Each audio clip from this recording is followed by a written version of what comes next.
Okay, welcome back. This is part 3 of our discussion about sculpture. I got cut off right there at the end because the video program only goes for 10 minutes. So the last point I was trying to make about space was the idea that as part of this spectrum is this idea that like fully in the round sculptures tend to be much more conscious and thoughtful about the negative space that they create, like whether it's internal negative space shapes, like these kind of internal negative space shapes, or the way it deals with the space around it, the negative space shape that surrounds it.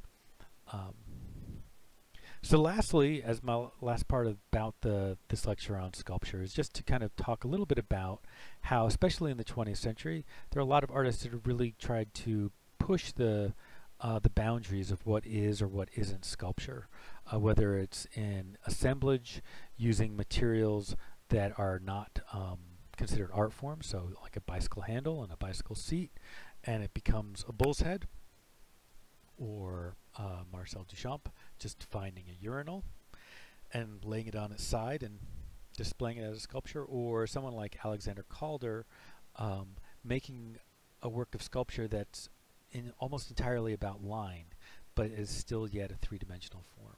Or even like Rauschenberg, where he uses a painting as the base for a work of sculpture. Another kind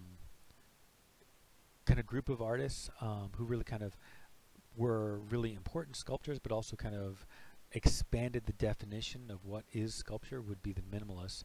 I have Donald Judd and Richard Serra here as examples, and like I am a huge Donald Judd, actually I'm a huge fan of both of these artists, and I love these pieces by Donald Judd.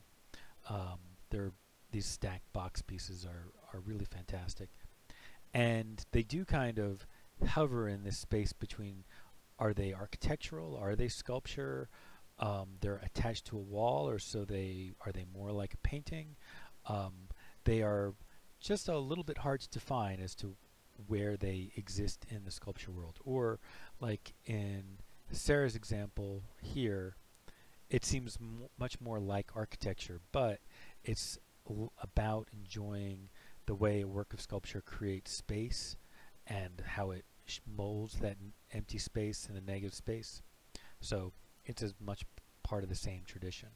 Another sculptor who really kind of pushes the boundaries of both what is good or bad taste, as well as the boundaries of what is sculpture, would be Jeff Koons, where in both of these pieces, in the case of Rabbit, it's an exact cast of an inflatable balloon and done in highly polished aluminum, so it looks almost exactly like a balloon, where you almost could believe that is what is being displayed in the gallery.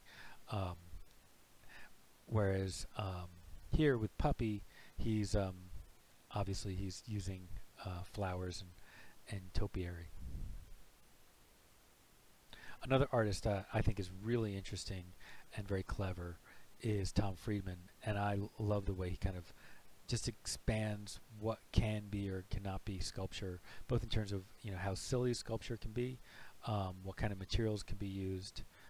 I love this total box piece. It's just really intense.